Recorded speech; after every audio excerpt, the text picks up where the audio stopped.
Once, huge fortresses of walled masonry were erected to withstand hostile cannons. With the dawn of the 20th century, it was the turn of underground strongholds made of concrete. Secret bunkers, the military's promise of invincibility in modern warfare. Massive and indestructible. Intended as shelters against bombers, which were capable of laying waste to entire cities. 4 bunker hotspots in Europe, all shrouded in secrecy, tell of the weaponry and the threats they had to encounter.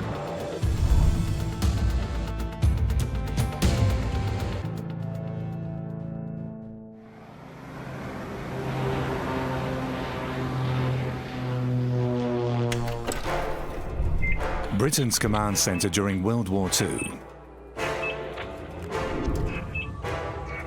It's situated in the middle of London, the capital of the British Empire. Less than 100 metres from the seat of the government, hidden beneath His Majesty's treasury.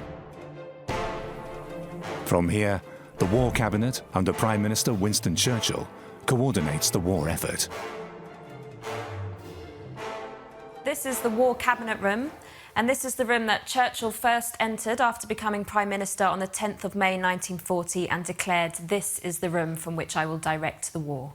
It was used for 115 cabinet meetings over all 6 years of war, and that would have been mainly during the heavy periods of bombing known as the Blitz, when it wasn't safe to hold the cabinet meetings up in Downing Street. It's a role he maintains right until the end of the war in July 1945.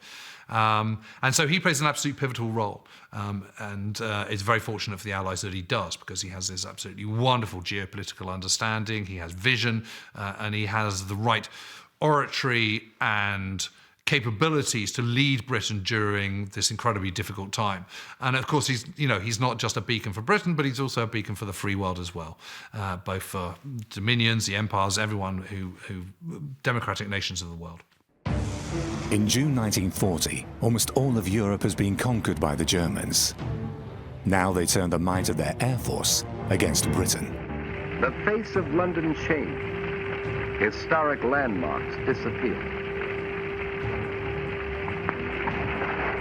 Night after night, London was left a sea of fire.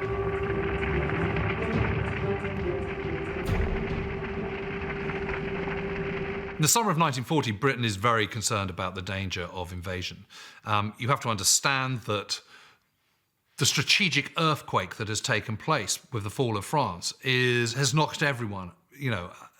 Britain is like rabbits in headlights at the end of May, beginning of June 1940. From September 1940 onwards, German bombers deliberately target the British capital. Hundreds of buildings fall prey to flames, like here in the City of London.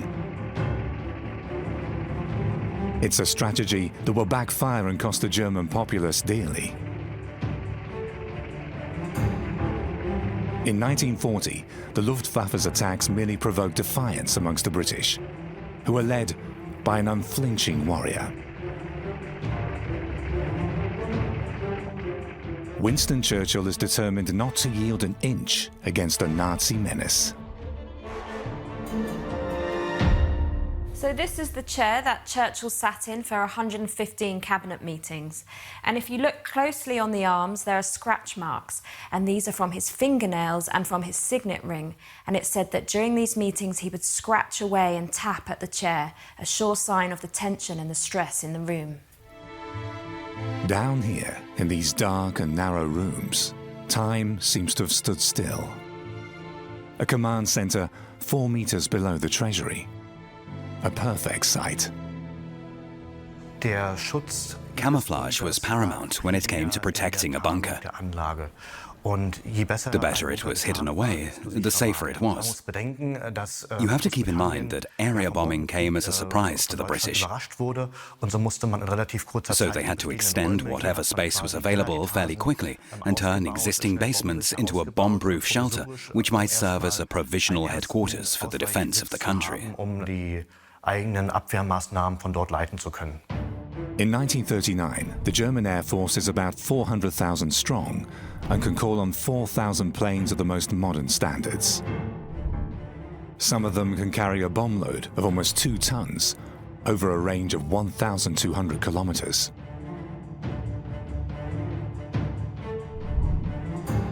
That summer, the Third Reich not only threatens Poland and the Soviet Union, but also France and Great Britain. The cabinet war rooms are cramped. The air is stale and full of smoke. In order to give them some fresh air, they had this very rudimentary air conditioning unit put in, which you'll see around the site. Looks like something you might find on a ship. And basically this would bring in some fresh air and then it would just refilter it and move it around and around the site. But it was very rudimentary and it wasn't very effective. And people said that what it actually was doing was sort of moving around the smoky air from every room, from one room to the next. Because of course everybody in those days smoked. And Churchill himself smoked 8 to 10 cigars a day. The map room is the nerve center of the bunker. Here, every movement on the fronts is instantly visualized. Thousands of pinholes in the maps are witness to the movement of Allied shipping.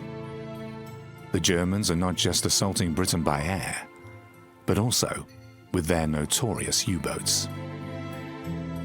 Britain takes the threat of the U-boats very seriously indeed, because as an island nation, it's completely dependent on overseas shipping.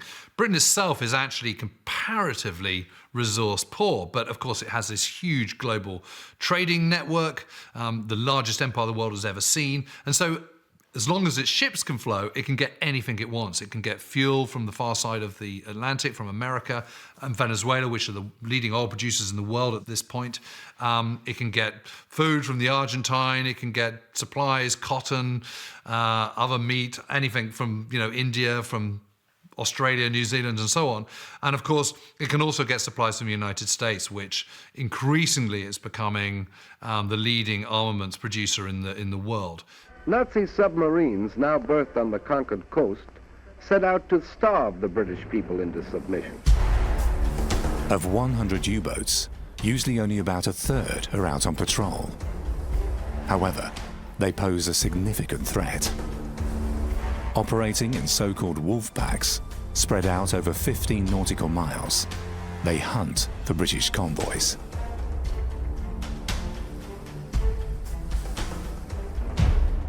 The graphs illustrate current losses. Brown ones for British ships, black ones for those of Allied nations. The officers on duty in the intelligence room are soon nicknamed the Glamour Boys. Each day at 9 a.m., they report on the past 24 hours.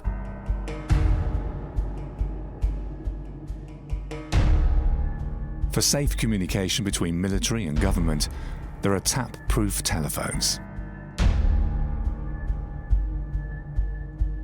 A pneumatic dispatch system links all rooms of the bunker and provides speedy transportation of memos and documents. You could send messages to other rooms on the site. So you would simply open up the flap and put your message or your letter inside a tube and it would get sucked straight up. And in return, when one was sent to you, it would come down in reverse. And in this tray, you can actually see all the marks where the tubes have hit inside the basket. And you still actually get these today in supermarkets because they use them to, when behind the tills, they put the money in them and it takes it straight up to the office. Some 500 people are working down here, all of them sworn to the utmost secrecy. During their shifts, they have to make do with the confined space. And when London is under attack, they must spend their nights here too, sometimes for weeks on end, sleeping in the supply corridors, the so-called docks. For the Prime Minister, there's a bit of luxury, a combination of bedroom and office.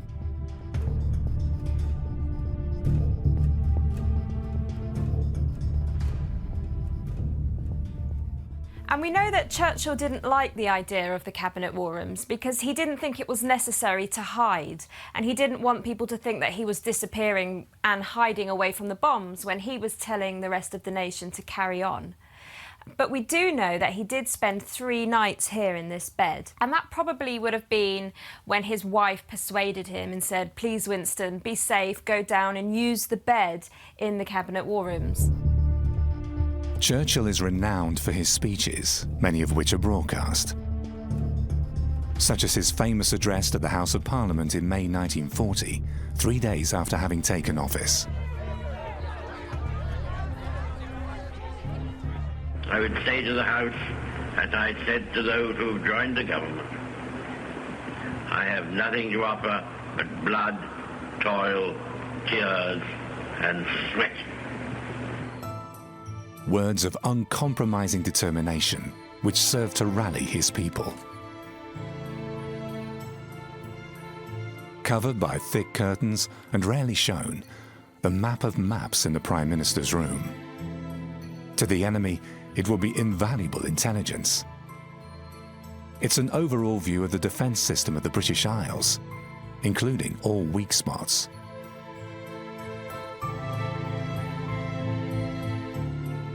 There's no running water. It's the chamber pot or chemical toilets.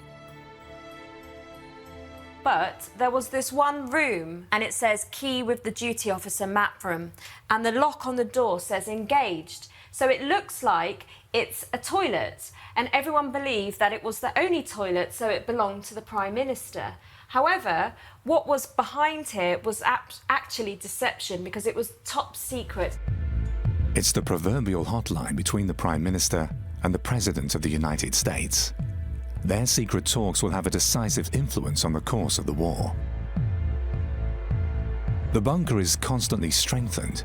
In 1940, the ceiling is supported by steel girders 1.8 meters long.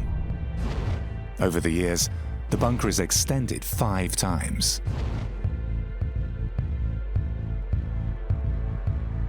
Yet, it isn't the only underground shelter for the government. Just half an hour's drive away, in the quiet suburb of Dollis Hill, there's one of the most secret sites in all of London. This inconspicuous door is the entry to codename Paddock, the emergency war rooms. They were built in a mere 13 months at a cost of £250,000, back then an enormous sum.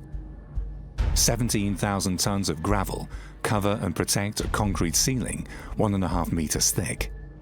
Below, there are 40 rooms on 2 floors, ensuring round-the-clock readiness for the continuation of the War Cabinet's work.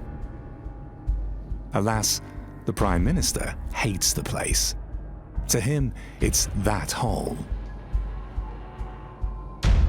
After a first meeting in October 1940, the Cabinet uses Paddock just one more time.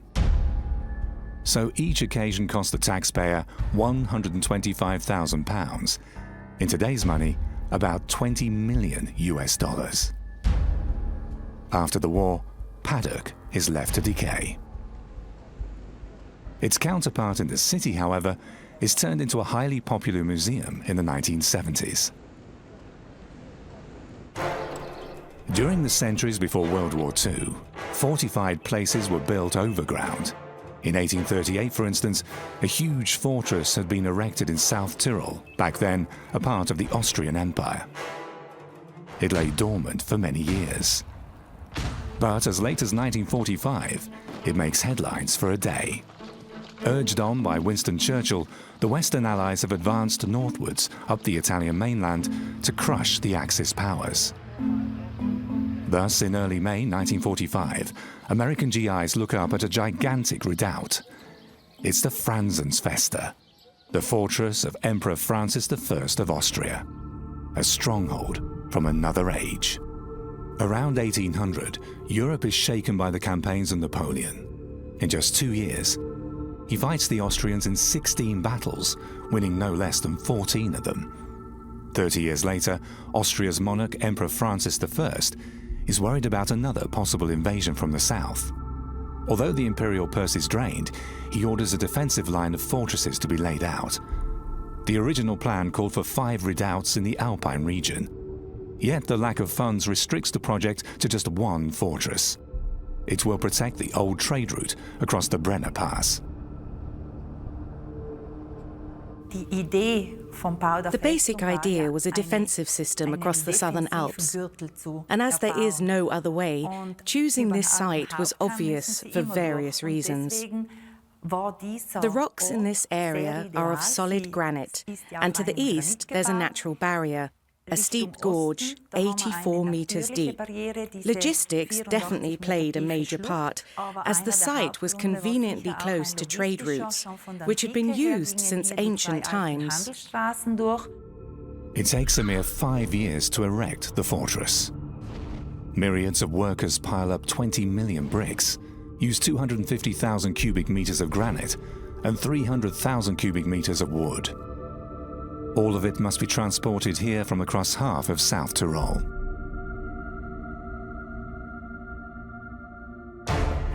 The enormous effort is aimed at countering the strategy of lightning wars like those masterfully executed by Napoleon. Occupying the high ground, the fortress is to hold up the first onslaught of any army charging north. However, as with so many military concepts developed over time, when ready for use, the fortress had already been overtaken by events. Its layout consists of 3 separate areas, each of which can be defended as a single unit.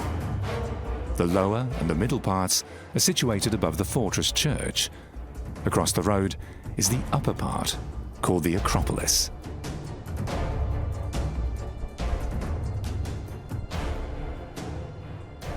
The upper fortress, the Acropolis, is intended as a last refuge. Other than we learned in school, its prime function was not to serve as a building site for temples with a view to be nearer to heaven. Originally, the Acropolis was a fallback area. If the city below had been overrun by the enemy, its inhabitants would retreat up there and still have a chance to organize their resistance. A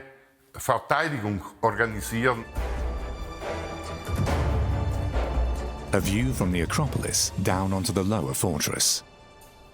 Both parts are linked by a single flight of stairs. This is the upper exit. Any foe would have to pass through here. A difference in elevation of 100 meters, 451 steps. Yet it's not merely a feat of engineering, but also a means of psychological warfare, since the appearance is deceptive.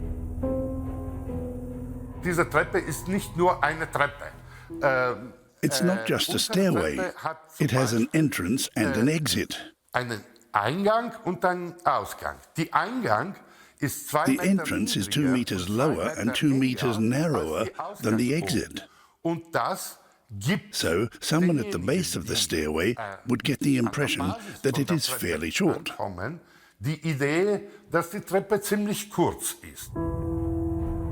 The misleading perspective is intended to lure attackers into underestimating the stairs.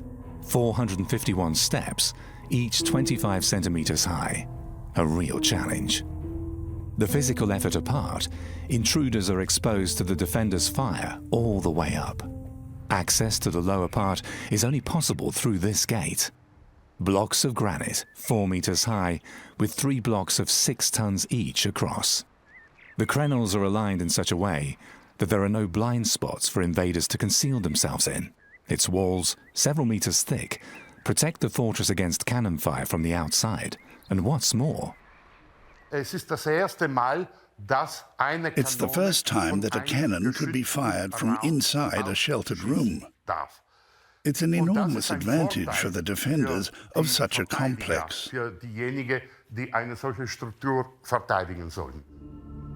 the funnel-like layout of the chambers allows the smoke of the guns to escape through the upper window, a prerequisite for their use inside the rooms.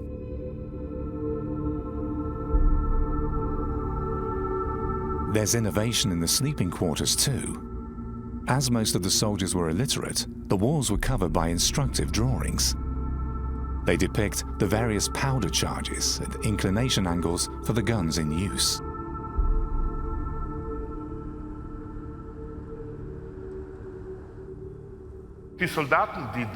Any time the soldiers who slept along this wall woke up, they would see these drawings. And over time, they would know their meaning off by heart.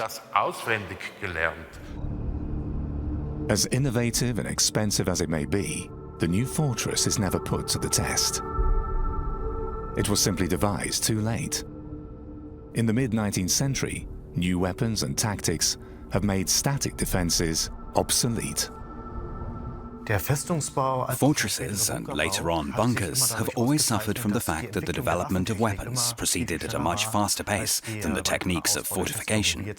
This also goes for the fortress of Francis I, which was actually never completed as planned, and thus never held the strategic importance originally envisaged. After the Austrian defeat in World War I, the fortress is taken over by the Italian army and turned into an ammunition depot. In front of the windows and on the rooftops, lightning conductors are installed as a protective measure. The whole complex becomes a restricted military area for decades. The fortress was a no-go site. As long as I can remember, there were loudspeakers that would chase away people like my dad if he happened to get too close while out angling. We lived down in the village and didn't even notice that close to the fortress there is actually a well-camouflaged bunker.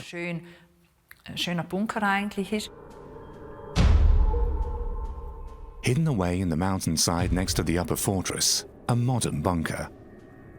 It's part of the so-called littoral Alpine Wall and was built on the orders of Benito Mussolini, Italy's fascist dictator. Originally conceived in the late 20s, the project gained in urgency during the 30s when Austria and Tyrol became a bone of contention between Italy and Hitler's Germany. Bunker number 3 is laid out over 600 square meters and offers all that's needed to ensure the survival of 150 soldiers for 8 days. Yet, this fortification too never sees a shot fired in anger. It was part of a projected line of 700 bunkers along the country's Alpine borders. 1 year after the German annexation of Austria in 1938, Italy's dictator gives orders to build a defensive system stretching from the Riviera to the Adriatic Sea. Even his allies do not trust Adolf Hitler. So actually, Mussolini and Hitler forged quite a good friendship, particularly in the 1930s. But as German strength grows, so Mussolini becomes more and more mistrustful. The Alpine Wall is really, that's set up in that's begun in the early 1930s, before the Pact of Steel, before an alliance with Germany has been signed, when Italy is still feeling incredibly vulnerable. There's depression, there's recession, there's financial crises, and it's a way of defending Italy's borders, and the Alps are vulnerable. Those Alpine passes are vulnerable, and that's why he unleashes this gigantic, 1,500-kilometer building program. On May 17, 1945, American troops enter the Imperial Fortress next to the bunker.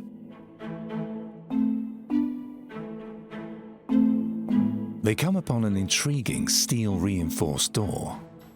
Behind it, there's a gallery stacked with dozens of wooden boxes. They contain the bullion of the Banca d'Italia, Italy's national bank. More than 127 tons of gold, which Mussolini wanted to keep out of the Allies' reach. In 1944, nearly half of it is shipped to Berlin.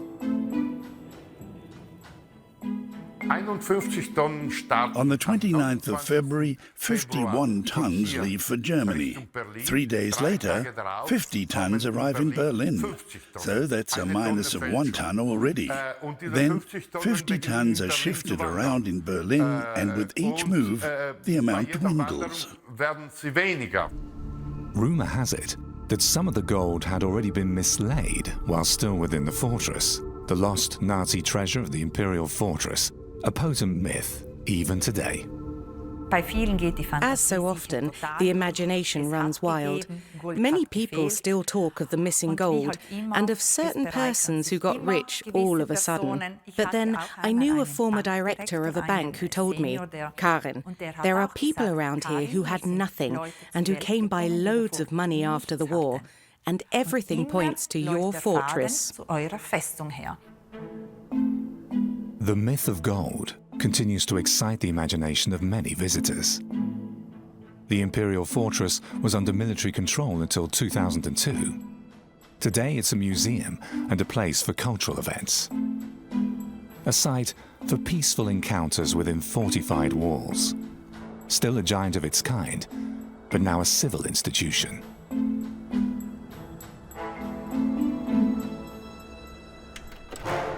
Another museum, 1,000 kilometers further north, the so-called East Wall, a line of fortifications begun in 1934, 180 kilometers east of Berlin in today's Poland.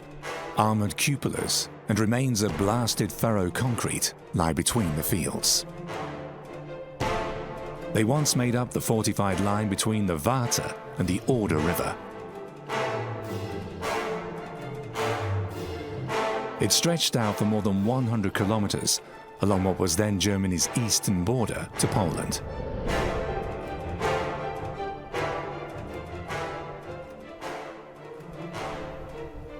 The East Wall was a direct result of the experiences in World War I. Up until then, fortresses were located at certain points along a line or around a city.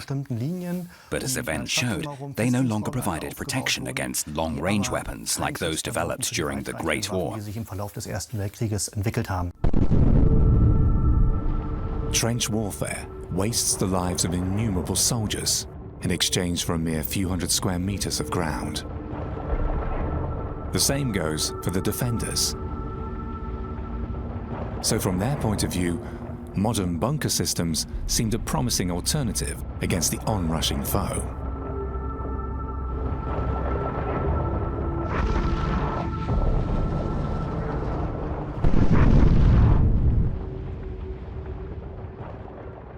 The large bunker complexes actually did play a significant part. They're a legacy of the First World War and the trench system. This idea that if you build enough concrete and strong enough that's impervious to enemy weapons, no one will be able to get through. Bunker lines become the order of the day. One of them is the East Wall. It's the largest integrated system of its kind up to the end of World War II. Conceived to shield the German border against a new potential enemy, Poland. On November 11, 1918, Germany gets a new neighbor in the east. The Second Polish Republic, born out of the German defeat and the collapse of Russia, has a strong sense of national identity and claims territorial cessions, most of all from Germany. And they have a strong ally, the victorious French. A potential invader from the east would most probably choose the area between the Wartime and the Oder River. If you could achieve a breakthrough there, the road to Berlin, some 150 kilometers, would be right open. As early as the mid-20s, the German army orders lines of moats to be dug. They are to serve as precursors for the new fortification system. It's a clandestine project, since the clauses of the Treaty of Versailles, the Peace Treaty of 1919, forbid any military structures of this kind. A swing bridge to bar the invaders' path, forcing them to switch the axis of advance.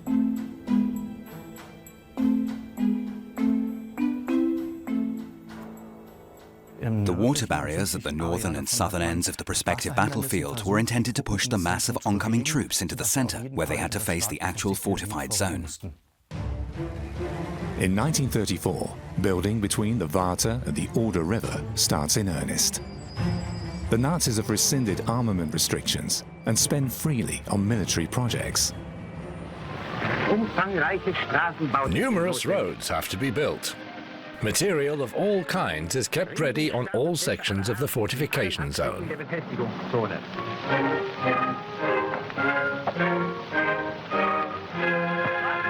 A propaganda newsreel about the West Wall or Siegfried Line. Most of these images, however, were shot at its eastern counterpart. Since work there is considerably more advanced than in the West, the footage is considered much more impressive. Polish architect Robert Jurger is by far the most expert chronicler of the East Wall. He has documented and drawn the bunker line down to the last detail. His reconstructions demonstrate the enormous effort dedicated to the fortifications. Strong point 717 in the central section of the line. Above, cupolas of concrete with their crenels. Below, 3 stories deep, the actual bunker with dozens of rooms, each with a separate function.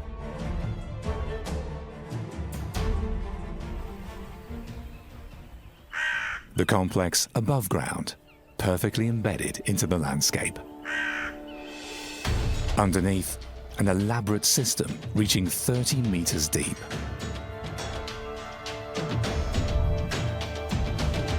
The upper floor holds the battle stations and the ready room for the duty crew. Next to it, the sanitation compartment and the commander's room for communication with the outside. Up in the cupolas, the armament, 5 heavy machine guns, a grenade launcher, and a flamethrower. The bunker line is intended to halt the enemy's advance until mobile reserves can be sent to push them back. The upper story was mainly reserved for combat. Apart from the battle stations, there was a cupola for observation.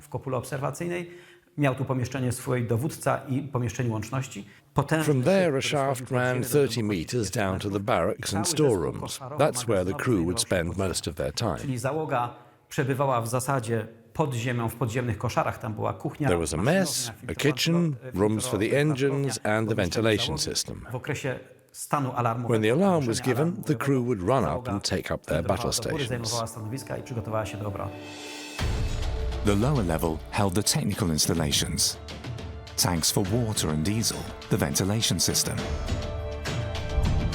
the magazine with ammunition boxes, camouflage nets, and general military equipment, and quarters for those not on duty. Overall, the crew would consist of 90 men. Individual strongpoints or sections of the bunker line are connected by a tunnel system of 30 kilometers overall. Soldiers and materials are transported by an electrically driven narrow-gauge railroad. There are 22 train stations underground. Each station attendant has an office of his own. There are switches for oncoming trains, as well as forks leading to various storerooms in this subterranean labyrinth. No one built more concrete bunkers than the Germans in the Second World War. And yet, in doing so, they were denying themselves the tactical flexibility, which was the benchmark of their way of war. In other words, they were always about moving forward. It was always about tactical flexibility. Concrete routes you to the spot. So the huge amount of resources that were poured into it in terms of manpower, in terms of steel, in terms of concrete, which in turn involves stone and breaking up of stone and sand and all sorts of other things. The machinery involved to create this, huge machines involved. All that resources could have been spent on other things that might have done the job just as effectively, if not more effectively, than huge, great bunkers. In May 1938, Hitler inspects the site in person. The dictator is not impressed. He calls it a worthless mousetrap without firepower. A defensive bunker system is not in line with his concept of aggressive warfare. 2 months later, he gives orders that all construction activities are to cease. Hitler's first priority was to secure the western border against France to get a free hand elsewhere.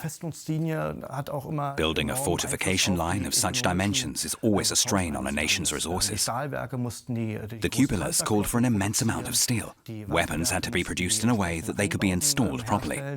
And since Germany's capacities were limited at the time, they had to be applied economically. A few months later, in October 1938, the German army marches into Czechoslovakia. With the Treaty of Munich, the Western Allies have sanctioned the annexation of the Sudetenland, a part of Czechoslovakia which is mostly settled by Germans, which are now, in Nazi parlance, returned to the Reich. With the occupation of the Sudetenland, the Germans also get hold of the so-called Benes line, a bunker system the Czechs have copied from the French. Conveniently enough, it's here that the German army will train their soldiers for the attack on France. Hitler, for his part, doesn't seem to like what he sees. Obviously, the Czech bunkers are more impressive than their German counterparts. The Benes line is an elaborate system of fortifications along the country's borders. 9,500 smaller bunkers, here in red, and 229 more complex installations in green. An immense effort with no benefits. To bolster Germany's defenses against France, Hitler orders the East Wall to be dismantled of guns and equipment and has them transported to the west. The eastern bunkers are now merely hollow shells. A decision which will have dire consequences when the Soviet army advances toward Berlin in 1945. By then, the Red Army is a formidable fighting machine with a crushing superiority in numbers. The dragon's teeth along the line are still in place, like a final gesture of defiance. The German army hastens to equip and man the bunkers once more. Anyone in the area able to hold a rifle is rounded up. They are the Volkssturm, a motley array of the old and young, now thrown in as a last-ditch force. One of them writes in his diary, "We are rather oppressed and furious, for nothing is in a proper state. There's not a single heavy gun, neither the electric light nor the heating works. What will happen if we come under enemy fire? I haven't the faintest idea. People are even grumbling openly and just want to go home." What Nazi propaganda had termed the impregnable East Wall is simply overrun by the Red Army.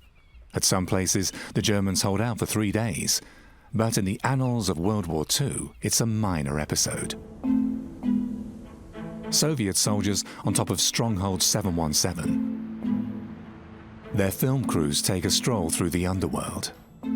Ironically enough, this is the only existing footage from inside the complex after it was finished. Arms and equipment are dismantled and brought to a military institute in Moscow.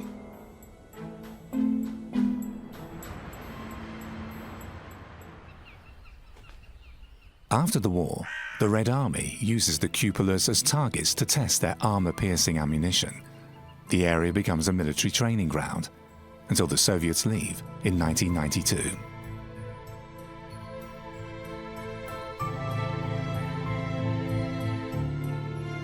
Today, the East Wall is Europe's largest winter quarters for bats. About 35,000 tourists visit the museum each year, many of them from Germany. Contrary to their original purpose, the bunkers now bring together Poles and Germans. In 1942, the German Navy seeks shelter under meters of concrete. Having defeated France, the Germans initiate a gigantic construction program in the country's Atlantic ports, like here at Lorient. Karaman, one of the largest U-boat bunkers ever built. Their kill pennants are flying. Each day, victorious boats return to their bases. All of them display the proud insignia of their successes, nameplates and lifebelts of ships sunk. U-boats play a very important part in the start of war because it is those weapons that potentially can strangle Britain's lifelines and those overseas supplies coming across the Atlantic. And literally everything that is being poured into combating Nazi Germany from the West is reaching its destination via the Atlantic, whether it's British goods coming from its empire and global network, or whether it is the Americans crossing the Atlantic. So U-boats have a really, really important role. However, as soon as the Allies are able to deploy their air power, they control the approaches to the Atlantic Ocean, as well as the areas around their convoys. The U-boats sink fewer ships and lose more of their own. The hunters have become the hunted. They need safe havens along the Bay of Biscay, like here in Keraman.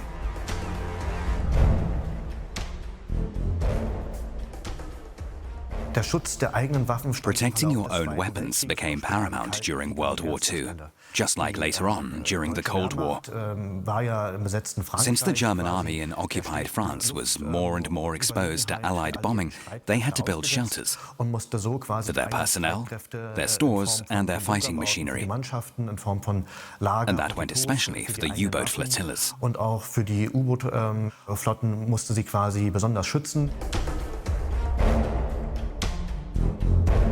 In all, 5 sheltered U-boat pens are built in France. Lorient is chosen as the site of the largest among them, for obvious reasons. The French had handed over the arsenal of their naval base in Lorient intact. There were also considerable stocks of oil, so the infrastructure was there, and there was a channel that was known to be mine-free. Before World War II, Lorient had been a quaint city with splendid houses. Once a hub of the East India trade, it developed around a large naval and a fishery port. Installations the Germans can put to instant use.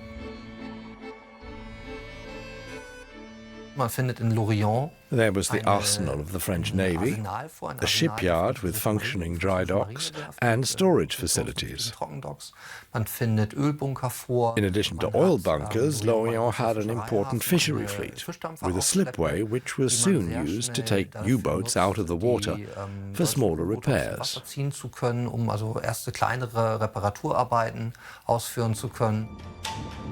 Yet smaller repairs won't do for very long.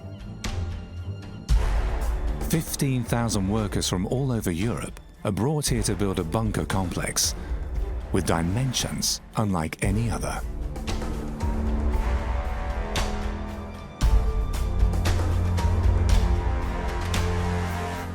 By 1942, the infrastructure needed to conduct prolonged U-boat operations is ready.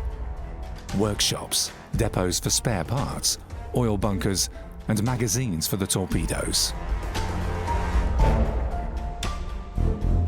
Christophe Serinault is an expert on the history of the U-boat pens. How did the Germans finance the mega bunkers? They have stolen this money in Germany with the Jews, and after in Austria, in Czechoslovakia, and after in France. France, of course, you know, for the first part of the war, France has lost the first battle. That was the main battle, the France battle. And of course, France pay damages, war damages. So with this money, many money, that's not difficult for Hitler and for third organization, just to order the best societies in Germany, of course, but even in France, in Belgium, in Hollandia. And we know that the workers here was paid, and we know that they were very well paid. French contractors earned a lot of money from these projects, yet they also allowed them to protect their workers from being sent as forced labor to Germany. So you could keep on operating as a French firm within France.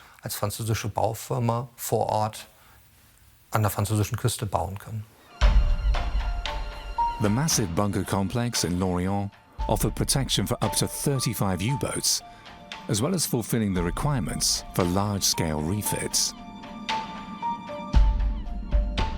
In Kéromont base, you have two ways to repair the submarine. And that's typically the case of Lorient submarine base. The first way, here, in Kéromont 1 bunker and in Kéromont 2 bunker, pulling the submarine on the shore and then to park the submarine inside the 2 U-boat bunker, of course protected against the bomb, or the technical workers can repair the submarine protected by huge roof. The second variant can be seen at Kéromont 3. The U-boats can enter the bunker directly. Once they're inside, the steel gates are closed and the pens are drained. With cranes of up to 30 tons lift, even larger repairs can be undertaken. Inside their pens, the U-boats are safe, a most welcome feeling after returning from yet another hazardous patrol. The bunkers are guarded by up to 1,000 soldiers. They dominate the life of the city.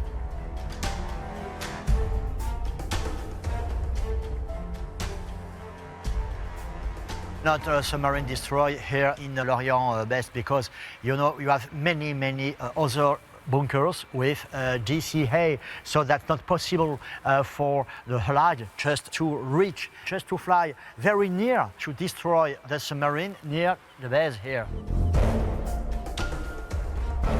An elaborate system of architectural measures ensures the invulnerability of the U-boats inside the pens, such as the upper story of the Kéromont 3 bunker. The huge empty space will dampen and buffer the explosive power of almost any bomb.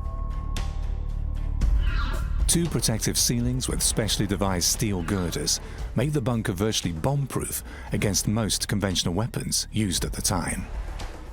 Only the tall boys bomb of 5 tons were able to destroy any parts, but to destroy totally the roof, you have to put at the same place 2, 3 tall boys. Is that why the roofs were very efficient? Because that's very difficult for the light planes just to put the huge bomb at the same place. Pre-stressed wire concrete guarantees flexibility against shock waves. The bunkers are considered absolutely safe. Lorient becomes the major German base for the Battle of the Atlantic. Admiral Karl Dönitz, the commander of the German U-boat arm, decides to shift his headquarters there. Admiral Dönitz, der Befehlshaber der Unterseeboote.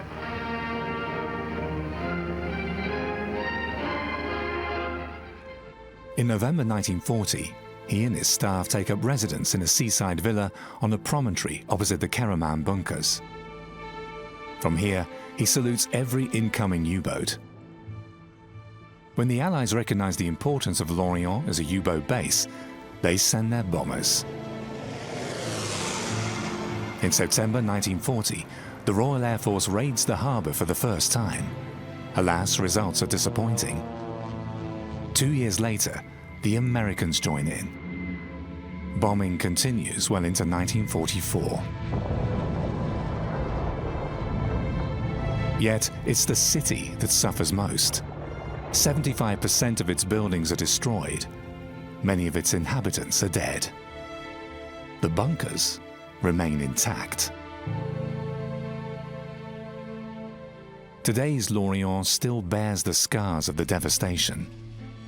Since the war, swiftly erected houses mark the pattern of the bombs.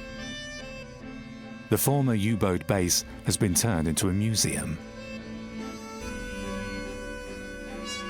Among its showpieces, an apparatus called a Tauchtopf in German, literally an immersion pot.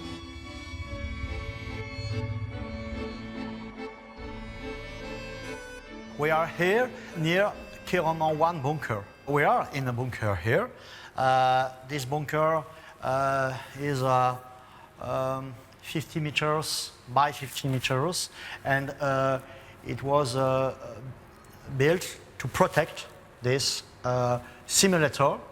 The German Navy was speaking about Tauchtopf. This is where the U-boat crews would train for an emergency exit underwater. After the war, it was used by the French Navy for the same purpose.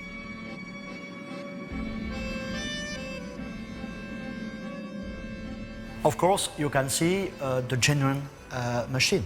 The color is not the genuine color because the French Navy used this simulator after the war, but all the form here are genuine form.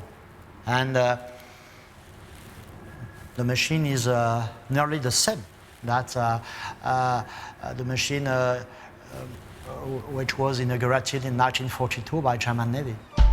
Even if the harbour is no longer of use as a U-boat base after the Allied invasion of France, the German defenders fanatically hold out in the sealed-off pocket of Lorient until the overall capitulation in May 1945. That was, of course, the base of German Navy during the war, the base of the occupation. But 50 years after, and during 50 years, French worker from Lorient, French mariner from French Navy was working here. 2,000 people was working here in the 60s, in the 70s. And of course, that was a new representation. Colossal buildings to protect weapons of war. Bunkers of staggering dimensions. In the end, they became symbols of military delusion. No mass of concrete and steel could avert the collapse of the Nazi Empire.